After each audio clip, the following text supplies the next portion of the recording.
Mashallah, Mungu atuweke. Sasa watoto hawa wanavyokuwa wanahitaji huduma za afya, wanahitaji huduma za elimu. Kila idadi ya watu ukiongezeka, huduma hizi zinatakiwa zaidi. Kwa hiyo hatutasimama kutoa huduma hizo. Niwahakikishie ndugu zangu wa Rufiji, kwenye huduma hizo 4 bado serikali yenu inaendelea kufanya kazi mpaka tuhakikishe kila mwana Rufiji yuko karibu na maji safi na salama. Kila mwana Rufiji yuko kwenye afya, anaweza kupata huduma za afya katika ngazi ya kijiji, hospitali ya kata, wilaya, hata ile ya mkoa. Tumejenga hospitali nzuri sana ya mkoa. Lakini pia huduma za umeme na huduma nyingine zote lazima tuhakikishe zinapatikana. Hatua ya pili ndugu zangu ni uwezeshaji wananchi kiuchumi. Na tunapozungumza uwezeshaji wa wananchi kiuchumi, una mambo mengi sana. Jambo la kwanza ambalo wote mnalijua ni ile 10% inayotolewa mikopo ya halmashauri. Tumeweka 10% ya mapato ya halmashauri iende mikononi kwa wananchi kama mkopo, ambapo 4% wanapewa wanawake, 4% vijana na 2% ndugu zetu wenye ulemavu. Mikopo hii imefanya kazi nzuri sana ya kuinua vikundi kujiingiza kwenye shughuli za kiuchumi. Kwa hiyo hilo ni moja, lakini la pili ni mpango wetu wa TASAF. TASAF inayokwenda kuinua wale watu wanyonge sana, kuwainua na kuwafikisha pahali pazuri. Huu ni mpango wetu wa pili wa kuwawezesha wananchi kiuchumi.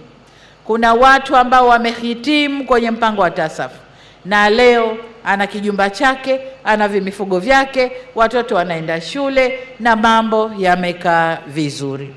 Lakini mpango wa tatu kwenye umeme, gharama za kuunganisha umeme kwenye nyumba haipungui 300,000 na ziada kidogo. Lakini serikali yenu tumesema kwa watu wa vijijini wataunganisha umeme kwa shilingi 27,000 tu. 27,000. Sasa angalia pengo la kutoka 300,000 mpaka 27,000 ili kuwawezesha watu wa vijijini wawe na umeme nyumbani, wawe na nishati safi ya kupikia, wawe na umeme wa kumulika maeneo yao kwa usalama wao, wawe na umeme wa kuzalisha mali. Viwanda vyetu vidogo vidogo, visaluni, kuchomea mageti na mambo yote, wanaonesha sinema na mambo yote. Kwa hiyo umeme huu, pesa ile iliyobaki kutoka 300,000 mpaka 27,000, pesa ile tumemwachia mwananchi afanye mambo mengine. Lakini kwa upande mwingine, ruzuku ya mbolea na pembejeo. Lakini si tu ruzuku, kwa wakulima wa korosho wanajua kwamba tunatoa salfa na dawa za kupuliza mikorosho bure. Wangenunua dawa ile ingekuwa pesa nyingi sana, salfa ingekuwa pesa nyingi sana. Lakini tumesema hiyo pesa baki nayo, salfa na dawa tutakupa wewe, zalisha korosho, tunakutafutia soko. Na masoko mmeyaona ndugu zangu, si masoko ya kijanja janja kama yalivyokuwa. Ni masoko ambayo tunapiga mnada unaonekana, nani katoa bei kubwa ndiye tunayempa korosho zetu. Uongo kweli? Huo pia ni uwezeshaji wananchi kiuchumi. Lakini eneo jingine ni la elimu. Unapopeleka mtoto wako, na mashallah nyumba moja inaweza kaa na watoto 5, wote wanakwenda shule la kwanza mpaka wanalosoma bure, hawalipi ada. Ile pesa ametaja hapa mgombea ubunge Mheshimiwa Mchengerwa, amesema matrilioni tulioyatoa kusomesha mtoto wa Kitanzania na kumpokea mzazi ule mzigo. Watoto walivyokuwa wakidaiwa ada mashuleni, tulikuwa tunakimbiana hapa. Unakwenda zako shamba kujificha ili ada ya shule usiweze kulipa, pengine huna maskini. Serikali tukasema tunaupokea huo mzigo kutoka darasa la kwanza hadi kidato cha 6. Na mtoto wako atakapofaulu vizuri kidato cha 6, tumetayarisha mfuko wa mkopo anakwenda kukopa fedha, anasoma chuo kikuu, atakapopata ajira, atakapojiajiri atarudisha mkopo. Huo ni mzigo mwingine. Uwezeshaji wananchi kiuchumi tumewapokea ndugu zetu.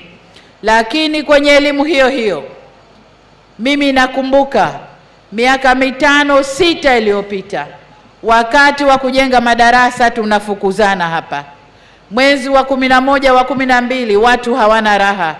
Tunadaiana michango ya kujenga madarasa ili watoto Januari waingie shule. Uongo kweli? Leo mwaka huu ni wa 5, nani kadaiwa hiyo pesa?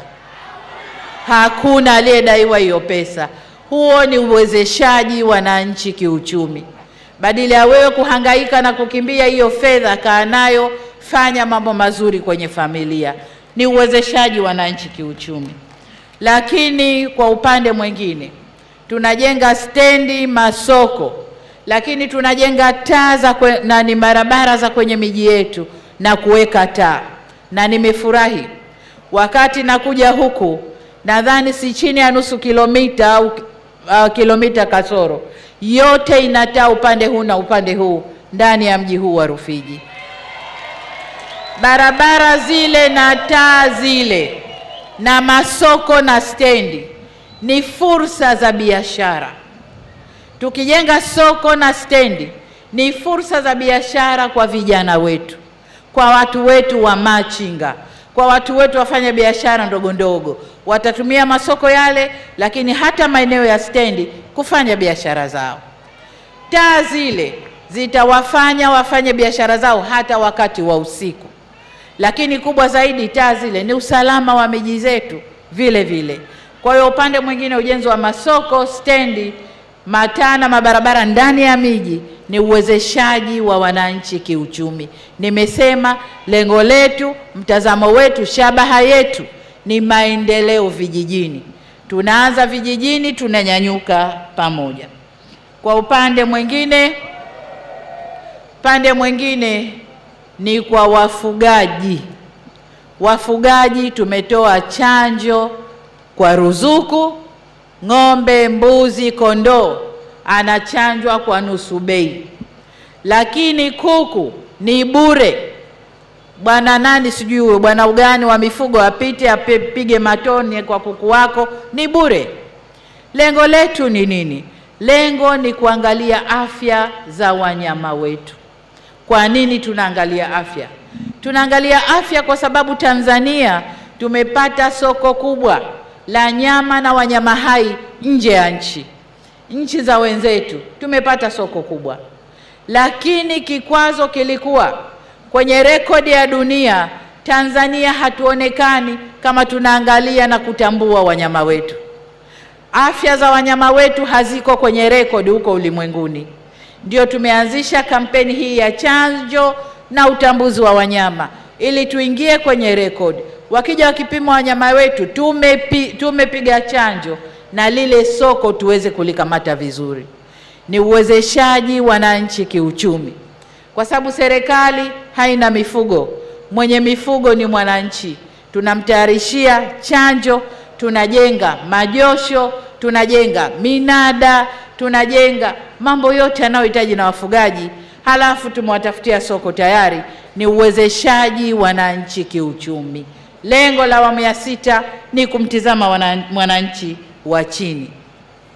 Jengine amelisema Mheshimiwa Mchengerwa hapa, uwekezaji kwenye maeneo yetu. Wawekezaji wanayokuja maeneo yetu wana mambo mawili. Moja ni kurudisha hisani kwenye eneo analowekeza. Na kurudisha hisani, anazungumza na halmashauri, wanajuana afanye kitu gani. Kama ajenge shule, ajenge barabara, ajenge kituo cha afya, ajenge nini, ni kurejesha hisani kwa wananchi. Wananchi ndio watakaofaidika na hisani ile inayorudishwa. Lakini la pili ni ajira.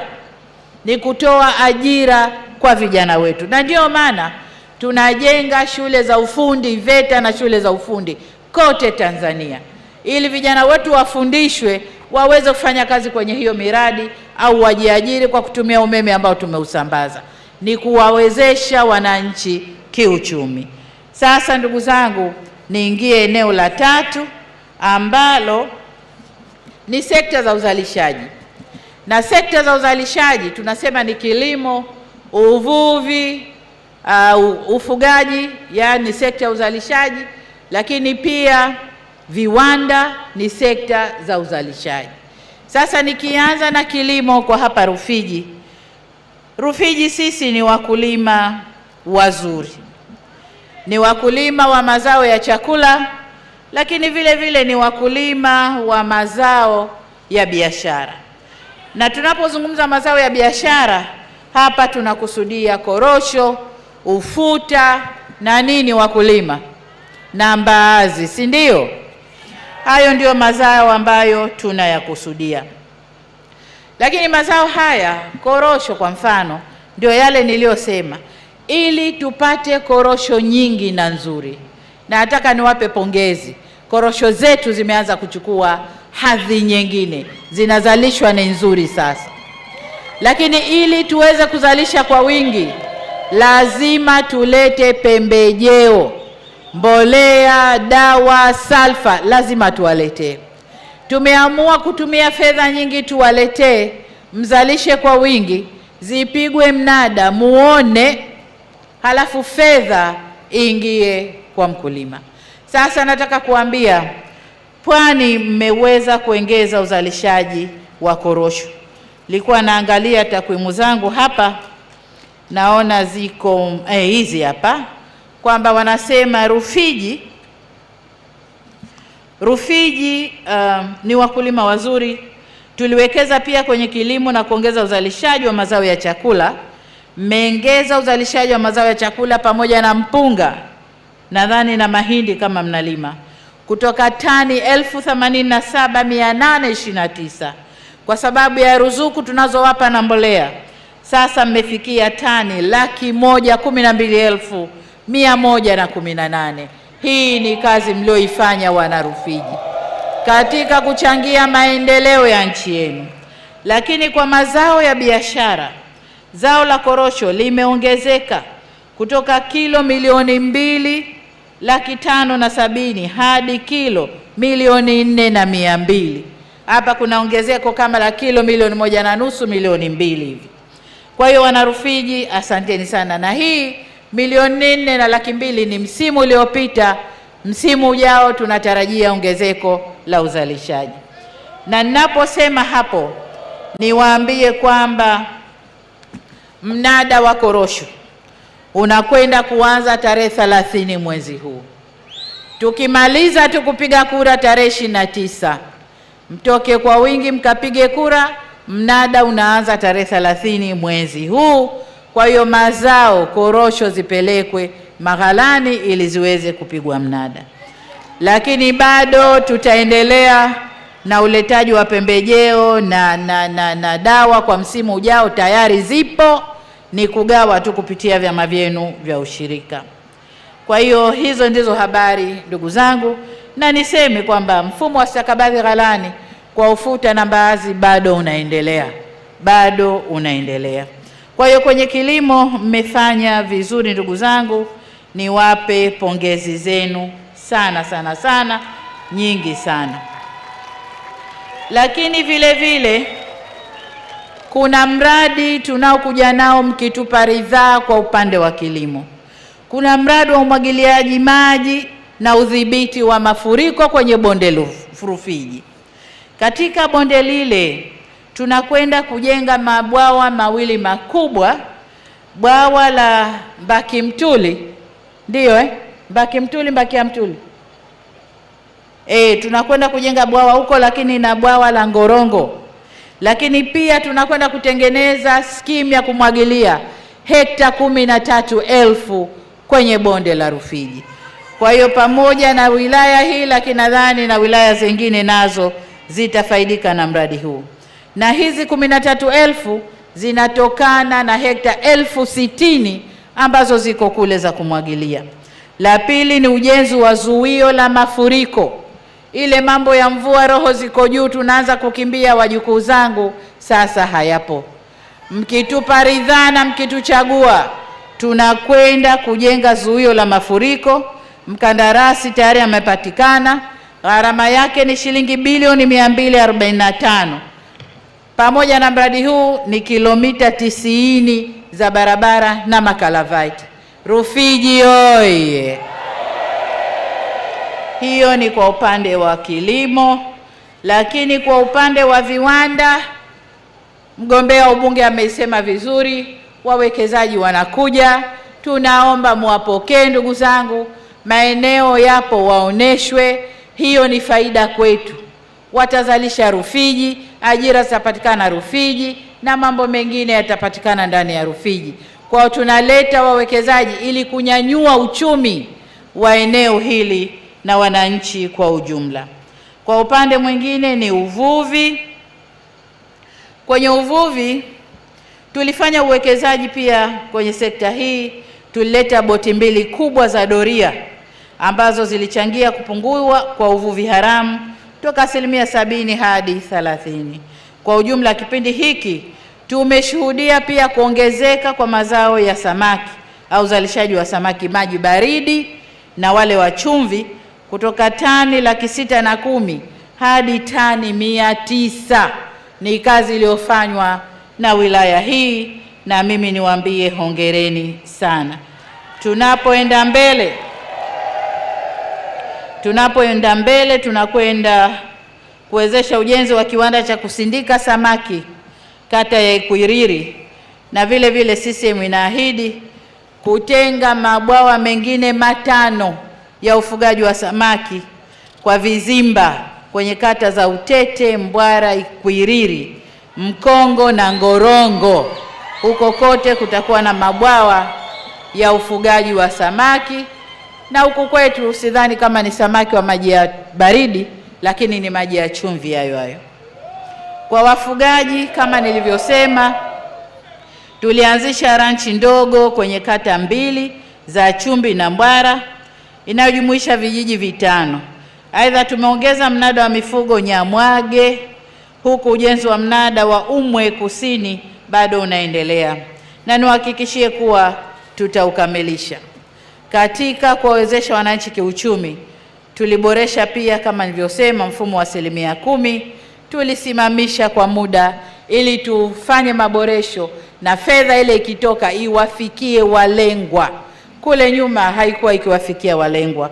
Sasa tunashukuru wanawake, vijana na watu wenye ulemavu wanapata fedha hiyo na wanafanya kazi zao, na hapa takwimu inaonesha kwa huku Rufiji bilioni 3 na milioni 420 zilitoka kwa vikundi 502.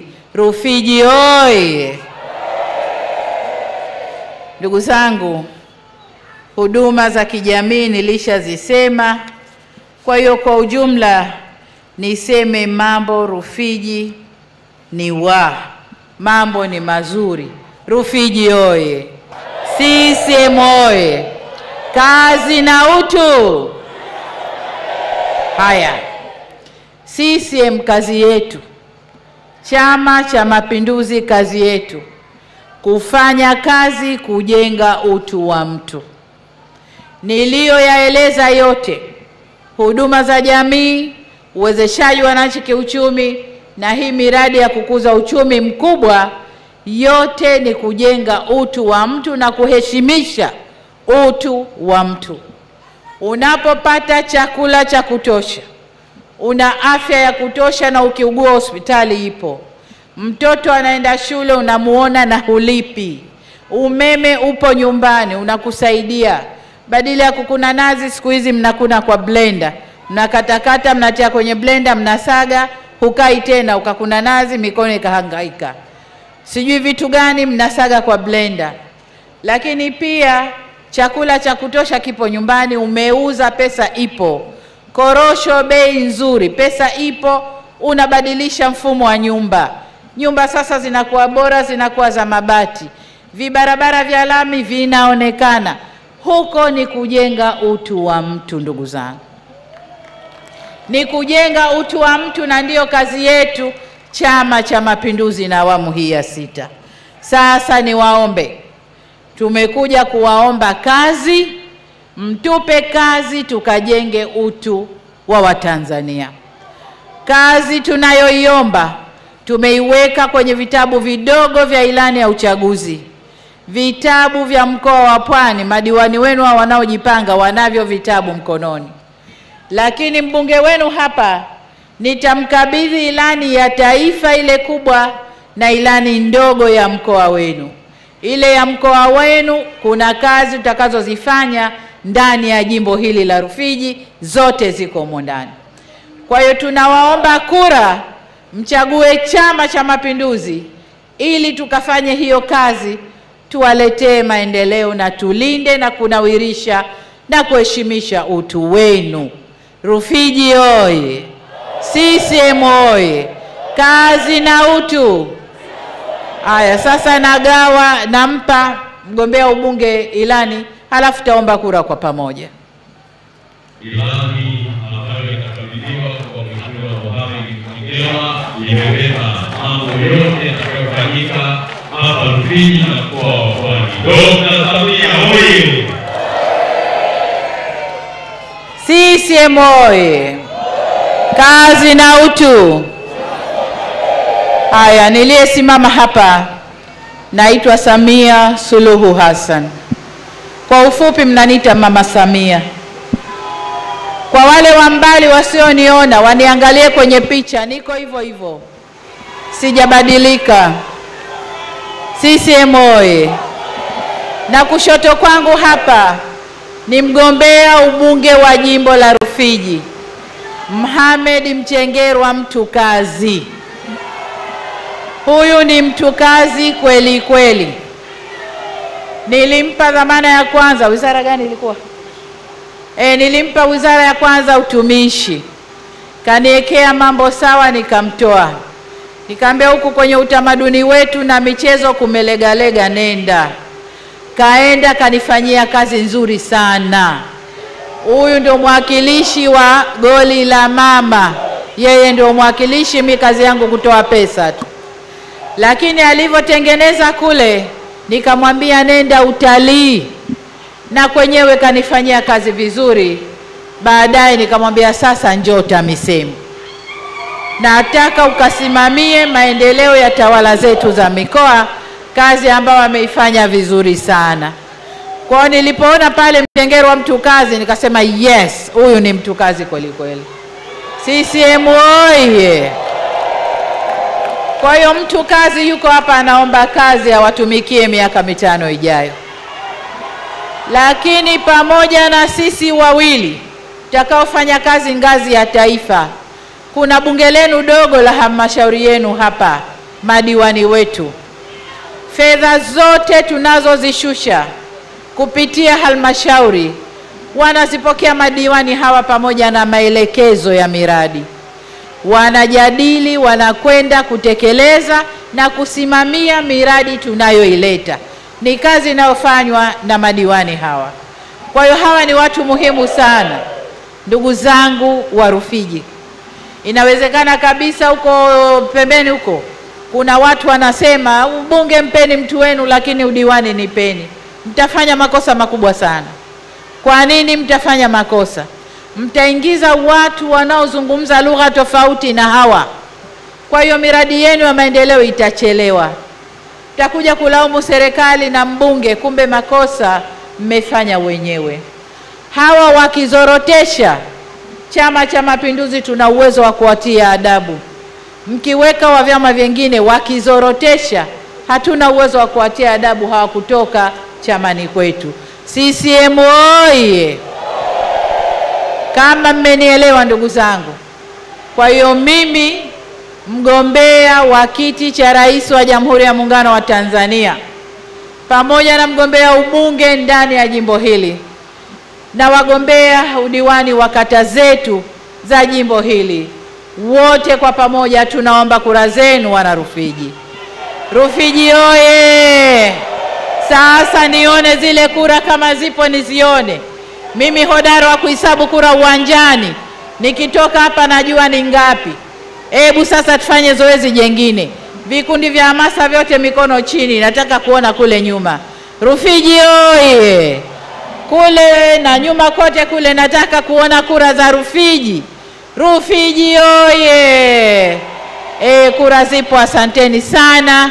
Mungu awabariki. Tarehe 29 ndugu zangu imeshafika, iko hapo. Leo tarehe 20, tuna siku 8, ya 9 jambo letu liko uwanjani. Niwaombe, kama una rafiki yako ukiamka tarehe 9 asubuhi mpitie, nendeni pamoja mkapige kura. Kina baba na kina mama, vijana wote walioandikishwa ndani ya nyumba yako, hakikisha wamekwenda kupiga kura. Mabalozi wetu mitaani, nyinyi mnawajua watu wote walioandikishwa kwenye eneo lenu, hakikisha maeneo hayo watu wametoka wote kwenda kupiga kura. Mabalozi oye! Kazi na utu. Ndugu zangu wana Rufiji, kachagueni chama cha CCM, tupeni kazi, tukafanye kazi, tuheshimishe utu wenu. Kidumu Chama cha Mapinduzi! Asanteni sana, asanteni sana. Haya, mpungie mikono mgombea anapotoka.